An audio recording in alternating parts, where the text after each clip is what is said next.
As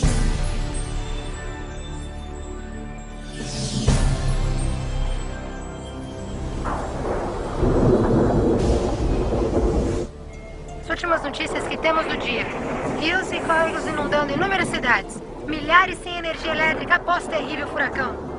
3 tufões acabaram de tocar o solo ao sul da cidade. E agora? O que é isso? Eu acho que é um terremoto. Eu nunca vi tais condições climáticas antes. Busquem abrigo imediatamente.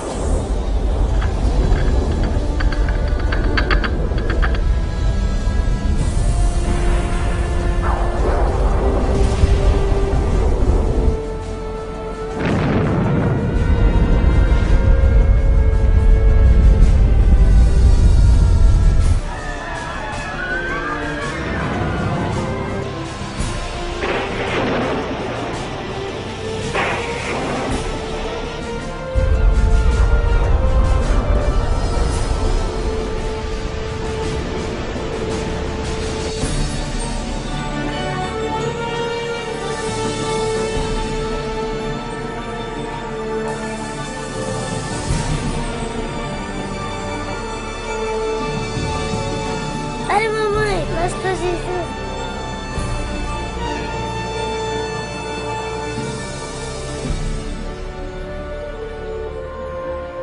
Os livros proféticos da Bíblia, conhecidos por muito tempo como mistério.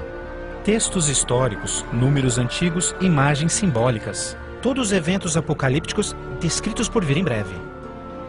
É realmente possível compreender o seu significado? O que é a marca da besta? Será, como dizem, um microchip de computador implantado sob a pele, ou será algo mais insinuoso? O que dizer sobre o anticristo? Este sinistro inimigo de Deus já se manifestou? Ou ainda espera nas sombras? Será um ataque terrorista que levará a Terra à tribulação final? Testemunharemos os horrores do Armagedon e as 7 últimas pragas? O que necessitamos saber para evitar ser deixados para trás quando o Senhor voltar? Reconheceremos os últimos dias e saberemos o que nos espera? O que você está pronto a experimentar revelará o que a Bíblia realmente diz sobre o final dos tempos. Junte-se a mim para juntos descobrirmos os incríveis fatos por trás dos eventos finais da profecia bíblica.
Mas você, Daniel, feche estas palavras.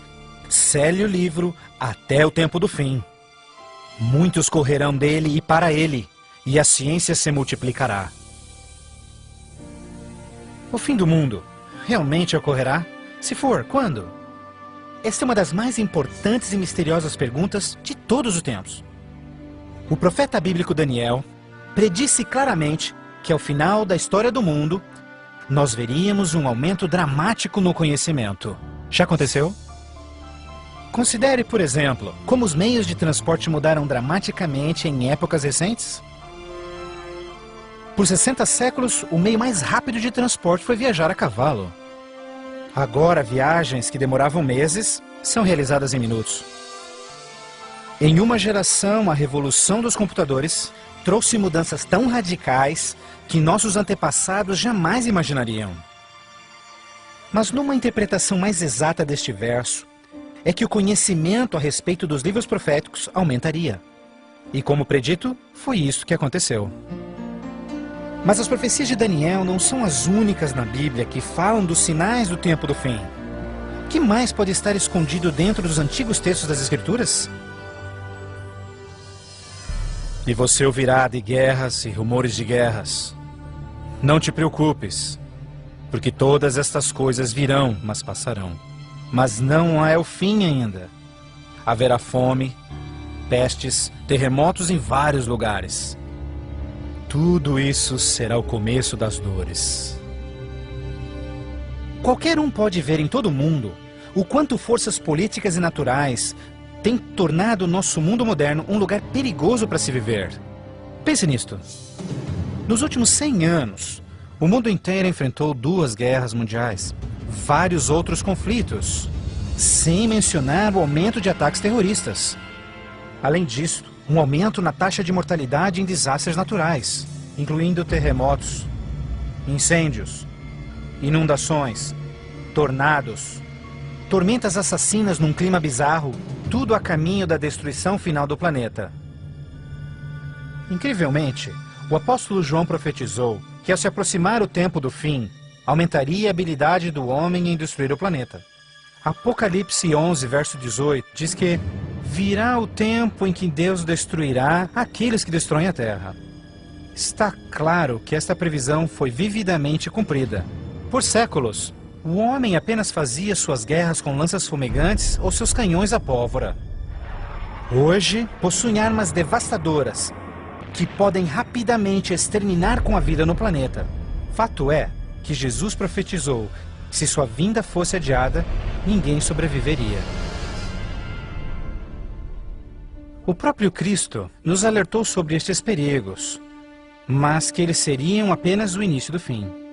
Poderia o homem fazer alguma coisa que pudesse dar início ao tempo do fim? Saiba que os últimos dias serão dias difíceis.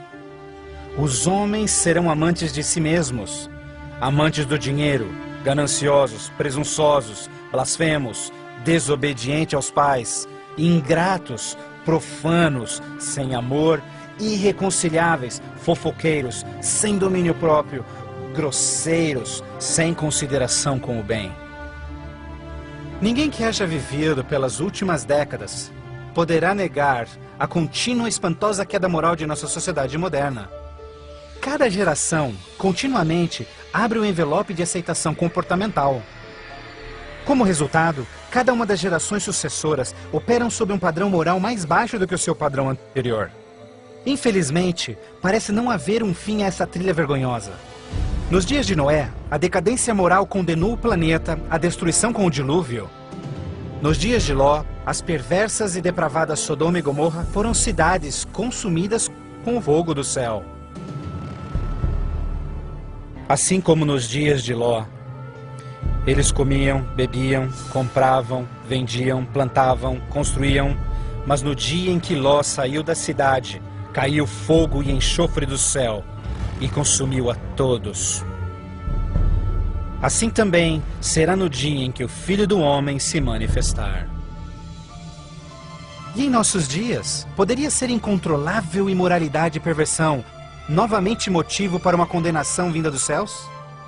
Junto à imoralidade em nossa sociedade decaída, a Bíblia nos alerta que nos últimos dias haveria um dramático crescimento no espiritualismo e no ocultismo.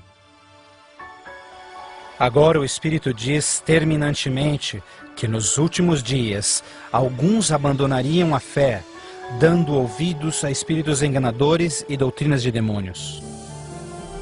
A prática de comunicar-se com os mortos, extensamente proibida pelas Escrituras, tem amplamente sido aceitas inclusive em igrejas modernas.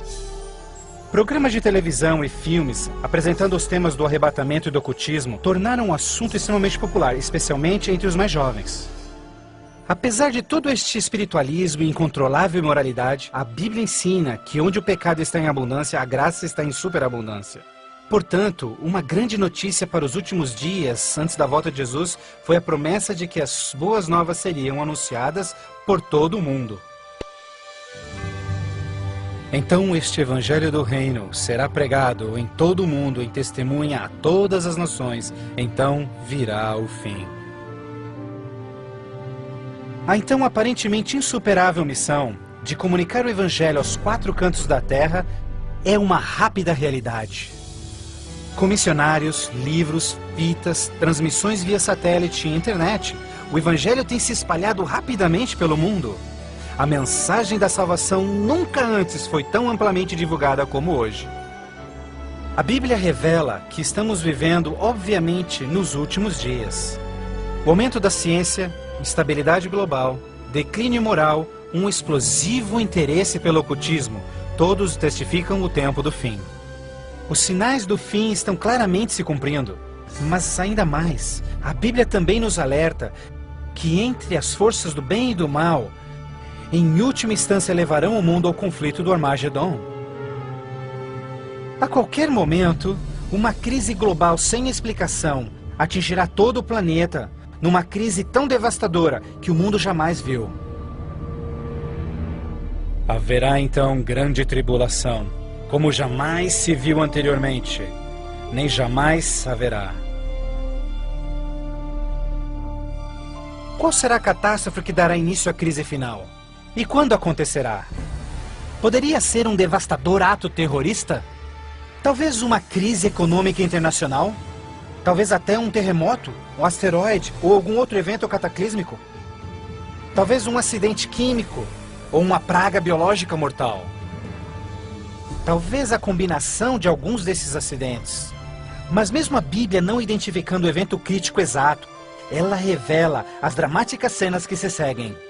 Mais adiante você compreenderá mais sobre esses surpreendentes, chocantes eventos que muitos cristãos ainda não estão preparados.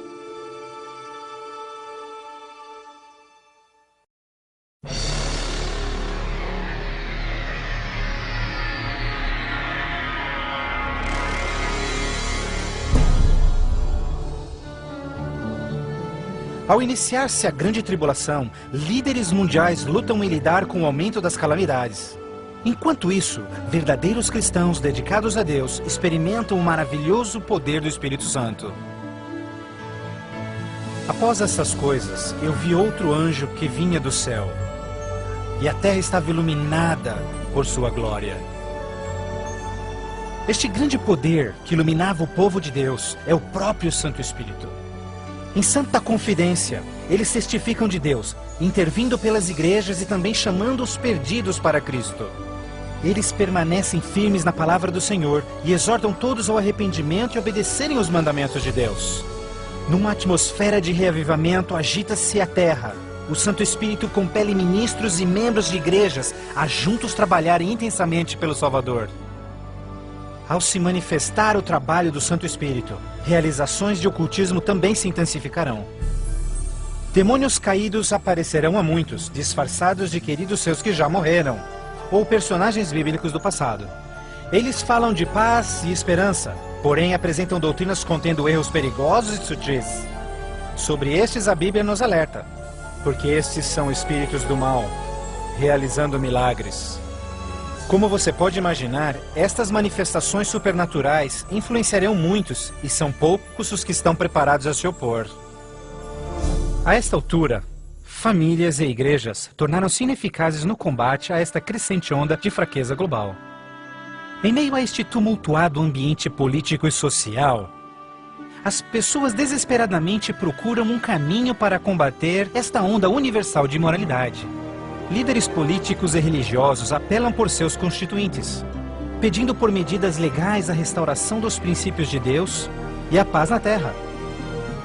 Como resultado desta pressão enganosa, os governantes aprovam leis que conflitam diretamente com as leis de Deus.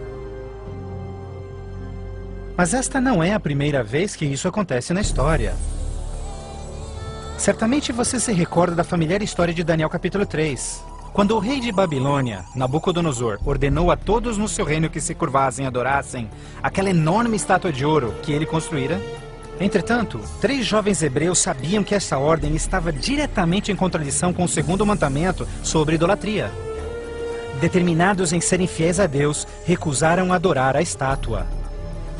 O rei ordena furioso que sejam lançados na fornalha ardente, mas Deus miraculosamente interveio e salvou suas vidas. Depois, a história de Daniel na cova dos leões. Você se recorda do rei da Pérsia, criando uma lei que proibia todos de adorarem qualquer deus, senão ele, por 30 dias? Mas Daniel sabia que obedecer a esta lei seria uma violação do primeiro mandamento de Deus. Destemidamente, Daniel segue sua vida, orando diariamente a Deus, mesmo colocando sua vida em risco. Os inimigos de Daniel rapidamente denunciaram ao rei, que relutantemente teve que fazer cumprir-se a lei, lançando-o na cova dos leões. Mas novamente, Deus intervém com seu poder e miraculosamente poupa a vida de Daniel.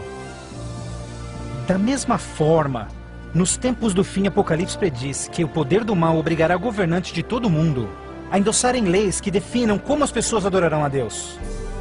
Estas leis irão aparentemente promover a moralidade, mas na realidade, elas preparam o mundo para aderirem à marca da besta e o anticristo.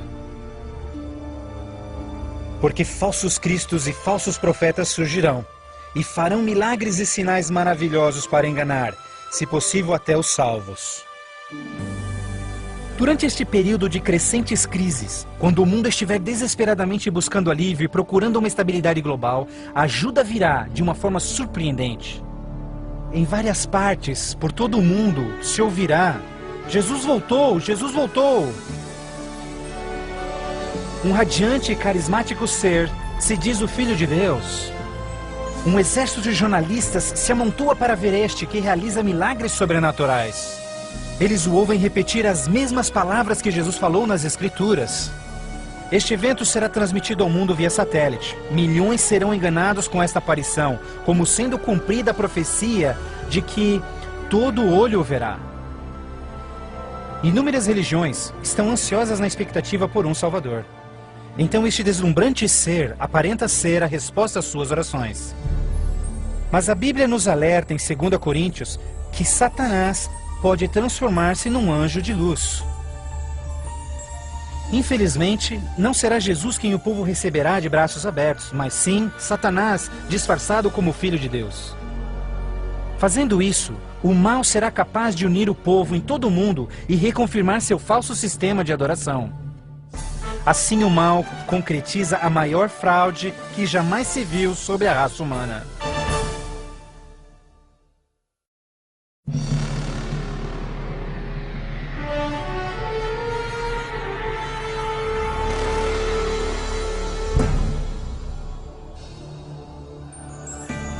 A fraude satânica prova ser uma poderosa e motivadora força para o mundo. Muitos dos líderes espirituais aceitam este grande impostor, bem como o falso sistema de adoração que ele propõe. Com a intensificação das calamidades, líderes religiosos creem que o tempo não mais pode ser desperdiçado em convencer o mundo a aderir às doutrinas desse Messias contraventor. Aqui está a paciência dos santos. Aqui estão aqueles que guardam os mandamentos de Deus e a fé de Jesus. Nem todos serão enganados. Poucos serão aqueles que entenderão que a Bíblia havia alertado sobre esse incrível enganador. E eles sabem que o objetivo deste falso Messias é desviar o povo dos mandamentos de Deus. Mas essa não é a primeira vez que Satanás se apresenta como anjo de luz. Quando Jesus foi tentado no deserto, Satanás apareceu a ele disfarçado como glorioso mensageiro de Deus. Mas o inimigo de Deus se revelou quando tentou a Jesus em desobedecer a palavra de Deus. Portanto, mais uma vez, usando a mesma tática, o mal tenta enganar o mundo a desobedecer a lei de Deus. Ninguém pode servir a dois senhores, pois odiará um e amará o outro, ou será leal a um e desprezará ao outro. O mundo chegou a um momento decisivo em sua história. O falso Cristo e o conflito global estão dividindo o mundo em dois grupos distintos: aqueles que seguem a Bíblia e aqueles que seguem a besta. Ansiedade enche o coração do povo e religião é o tópico supremo de todas as mentes. Entrevistas no rádio e TV, bem como nas cortes em debates, os verdadeiros seguidores de Deus serão levados diante os líderes mundiais. Ali apresentarão poderosas e eloquentes razões bíblicas para sua oposição, onde o falso sistema de adoração foi apresentado ao mundo. Os mandamentos de Deus e o que constitui a verdadeira adoração estarão ao centro de cada discussão. Movidos pelo poder do Santo Espírito, compelidos pelo argumento bíblico dos servos de Deus, milhares em todo o mundo converter-se-ão desde suas igrejas sem vida e se posicionarão junto aos impopulares, mas verdadeiros seguidores de Jesus. O que nos resta? Devemos obedecer a Deus ou ao homem, à tradição popular ou à Escritura, dividindo assim o mundo inteiro em dois grupos. De um lado, aqueles que receberam o selo de Deus, e do outro lado, aqueles que receberam o sinal da besta. Aquele que é injusto, siga sendo injusto. Aquele que é sujo, que siga sendo sujo. Aquele que é justo, que siga sendo justo. E aquele que é santo, que siga sendo santo. Este texto de Apocalipse antecede o próximo evento em que todo homem, mulher e criança fará sua final decisão, a favor ou contra Cristo. Ao lado de Deus estão aqueles que em fé observaram sua palavra, mesmo diante oposição. No outro lado, aqueles que escolheram a religião de tradições humanas. Assim como as portas da Arca de Noé fecharam-se instantes antes do dilúvio, a porta da graça será finalmente fechada para o mundo, e a graça de Deus não estará mais disponível para os perdidos. A segunda vinda de Cristo é iminente, mas primeiro, o mundo terá de atravessar as mais devastadoras pragas que jamais sobrevieram sobre a humanidade. Ouvi então uma voz vinda do templo dizendo aos 7 anjos: Vai e derrama sobre os povos as 7 taças da ira de Deus. O primeiro foi e derramou a sua taça sobre os povos, e se viu uma ferida feia e dolorosa nos homens que tinham o sinal da besta e que adoravam a sua imagem. A esperança começa a ser massacrada quando as 7 pragas do Apocalipse 16 começam a cair no mundo numa sucessão rápida de eventos. Estes serão os mais horríveis flagelos jamais vistos pelo homem. A primeira praga será extremamente dolorosa e provocará desmaios e agonizante sofrimento aos perdidos. Mais 6 devastadoras pragas rapidamente virão. O mar e os rios se tornarão em sangue. O sol terá tal força que provocará queimaduras com sua intensidade. De tal forma, praga após praga virão. O terror reinará, tornando o mundo inteiro prisioneiros do pânico. Durante este período, alguns dos salvos encontrarão abrigo em locais isolados e remotos, onde serão protegidos e mantidos por anjos do Senhor. Outros, lançados em prisões, embora aparentemente abandonados pelo homem, não foram esquecidos por Deus. Os fiéis de Deus estarão protegidos das pragas, da mesma forma como os filhos de Israel foram preservados durante as pragas que caíram no Egito. Neste momento, os salvos passam por um momento de angústia em suas almas. O principal pensamento em suas mentes: estamos em paz com Deus? Finalmente, encontram paz em suas consciências, confiando nas promessas de Deus. Assim sendo, o dragão irou-se com a mulher, e foi ao seu encontro para guerrear com os demais filhos dela, aqueles que guardam os mandamentos de Deus e têm o testemunho de Jesus Cristo. Persuadidos pelo falso Cristo, os miseráveis perdidos têm como única esperança para alívio das devastadoras pragas a eliminação daqueles que se opõem a eles. Então a decisão é tomada para caçar e exterminar em apenas um dia o povo de Deus que teimosamente apegou-se às Escrituras. Assim sendo, o campo de batalha espiritual tem aqueles que seguem as tradições humanas e adoram a besta contra aqueles que amam a Jesus e obedecem os seus mandamentos. Esta é a batalha final do Armagedon. O mundo perverso, que chegou finalmente ao limite da paciência de Deus. E finalmente o momento em que Deus entra em cena para resgatar os seus filhos fiéis.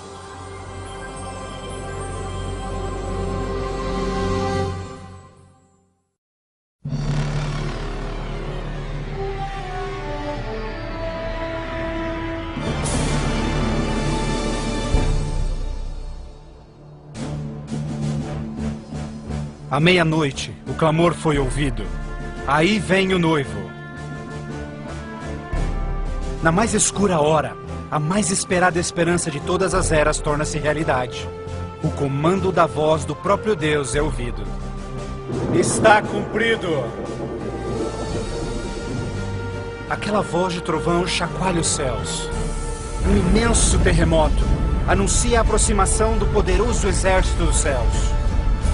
Os filhos de Deus, há pouco sem cor e cansados, agora envoltos por um arco-íris, resplandecem diante de seus opressores. Suas faces brilham ao contemplarem seu Redentor e o vasto exército de anjos que vieram para levá-los para casa.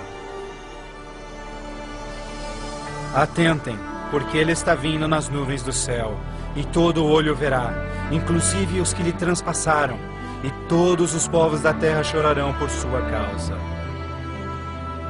Como você já sabe, este não será um momento de êxtase secreto. Todas as pessoas do planeta testemunharão este maravilhoso evento, e muitos estarão aterrorizados. Os ímpios fugirão desesperadamente para rochas e cavernas, tentando em vão esconder-se do santo rei que se aproxima. E como Jesus prometeu, os homens maus responsáveis por seu julgamento e crucifixão serão ressuscitados para presenciarem seu retorno nas nuvens do céu. Porque o Senhor, o próprio Deus, descerá dos céus, e como o trovão, e com a voz do arcanjo, com o som de trombetas de Deus, os mortos em Cristo serão primeiramente ressuscitados. Um grandioso som de trombetas é ouvido pelos céus, e a poderosa voz de Deus chamará os santos que dormem no Senhor desde todas as épocas, dizendo: Despertem, despertem, despertem vós que no pó da terra dormem, levantem-se. Por toda a extensão do planeta, um exército de santos se erguerá do pó da terra. Despertarão cheios de juventude, glorificados e revestidos de imortalidade, sem nenhum traço de enfermidades ou defeitos. E aqueles que ficarem vivos nestes momentos finais serão também transformados. Num instante, receberão um novo corpo imortal. Os ímpios contemplarão em angústia todos estes incríveis sinais. Então nós, os que estivermos vivos, seremos todos levados junto deles nas nuvens para encontrarmos com o Senhor nos céus. E ali nós viveremos para sempre com o Senhor. Com o mundo inteiro em convulsão, os remidos voarão alto e serão erguidos acima da destruição. Eles voarão para a felicidade com o Senhor, junto às nuvens de anjos. Nem dor, nem pecado, nem tristeza jamais haverá. O véu que os separava de seu Deus é para sempre removido, e contemplam agora o seu Deus e seus anjos face a face. E naquele dia, o dia da destruição de Deus, será de uma extremidade da terra a outra, e não haverá nem pranto, nem ajuntamento, nem funerais. Eles serão todos como lixo sobre toda a terra. Aos que ficarem para trás, o caos reinará no planeta. Entre os furacões, os gemidos de demônios, os terremotos, oceanos ferventes, ilhas submersas. Densas e escuras nuvens despejam tempestades gigantescas de granizo. Os ímpios que sobreviverem a essas catástrofes, em breve serão destruídos pela presença da glória de Deus. Seus corpos espalhados pela terra despojada pelos eventos finais. Então, pela primeira vez desde a fundação da Terra, o planeta está completamente abandonado e sem vida. Apenas Satanás e seus anjos caídos restarão como resultado de sua rebelião.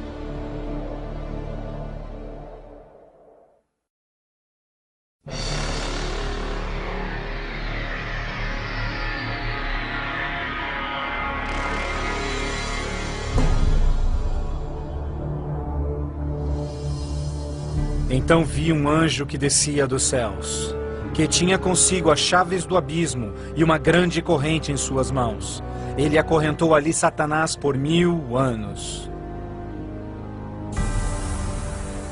Confinados no mundo que ele arruinou, Satanás e seus anjos ali estarão por 1000 anos.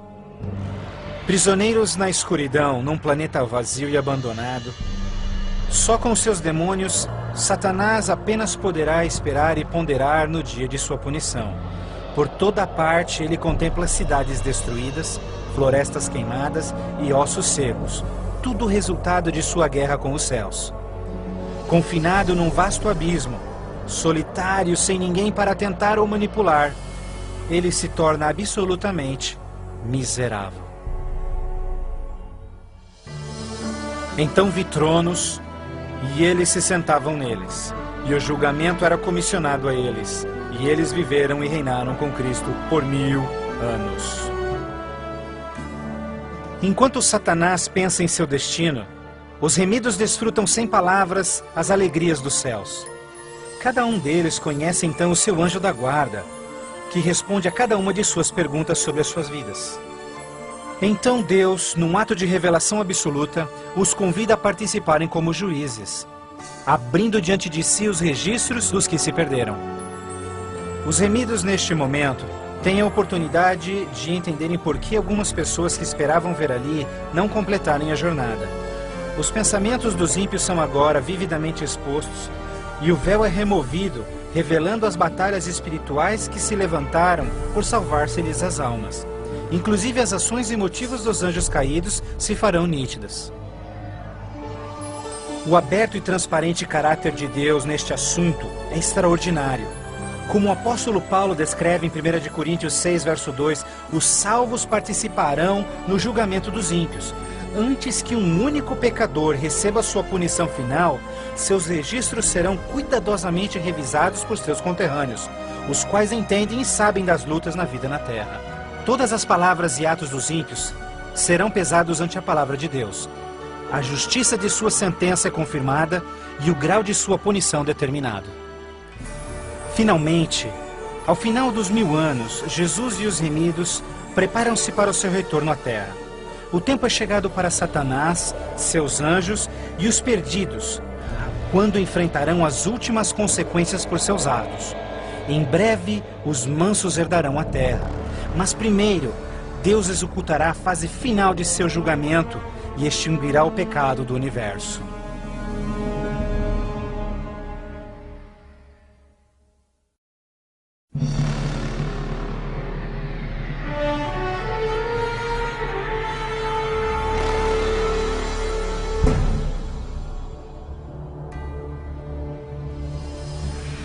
Então eu, João, vi a cidade santa, a nova Jerusalém, descendo dos céus desde a presença de Deus, vestida como uma noiva, adornada para o seu esposo. Após os 1000 anos sabáticos no céu, Cristo e os remidos, com a nova Jerusalém, voltam à terra. Ao se aproximar a cidade do planeta desolado, Jesus comanda que os ímpios voltem à vida desde o pó da terra. Ao seu comando, os ímpios de todas as épocas e lugares ressuscitam, da mesma forma como morreram, e ali estão diante de Deus. Ao Jesus descer, seus pés tocam o Monte das Oliveiras. Um tremendo terremoto abre o monte, transformando numa grande planície. Então, a nova Jerusalém, a grande cidade de Deus, desce dos céus e descansa sua estrutura sobre a planície preparada por Deus.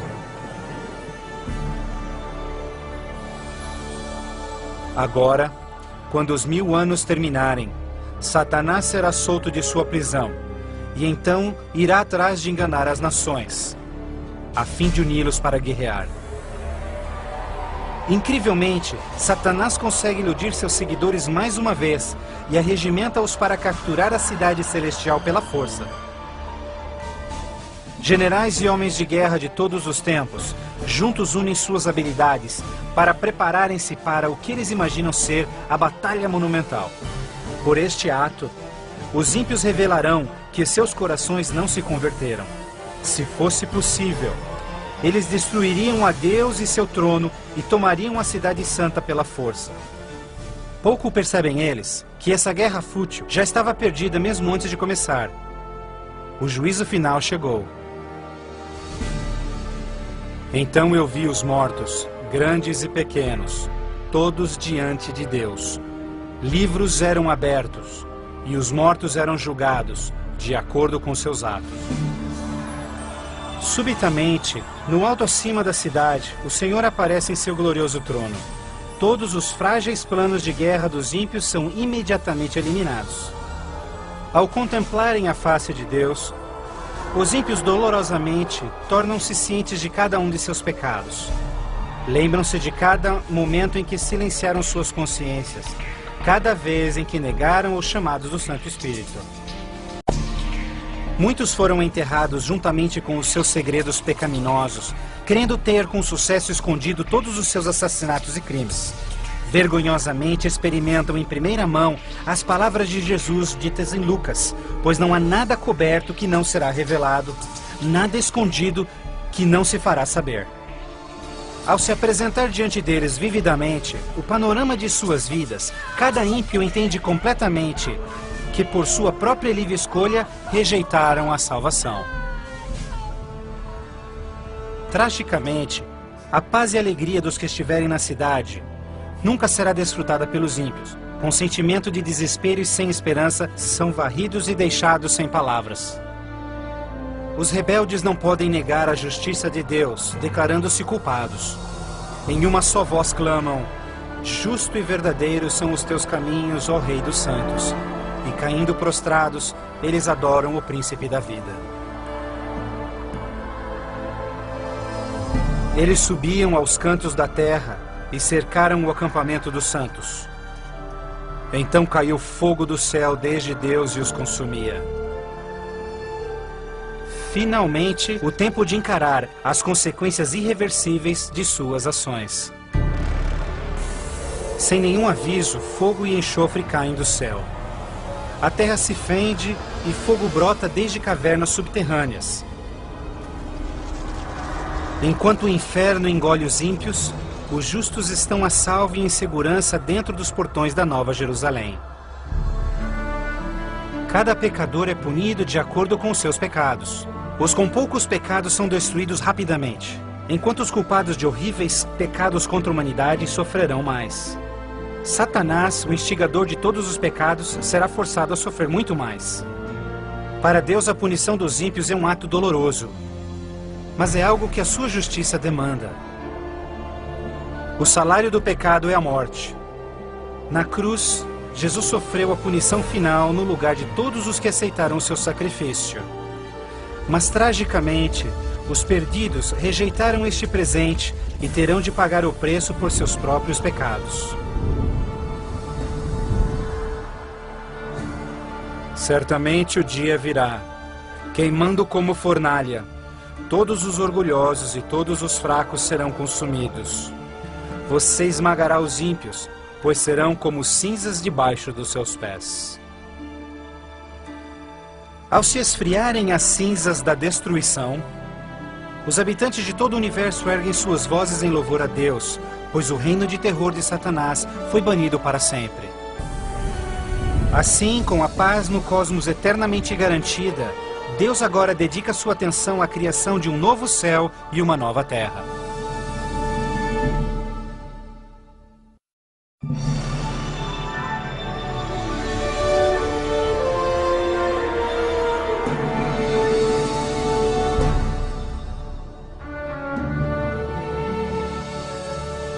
Vejo então um novo céu e nova terra, pois o primeiro céu e a primeira terra já passaram.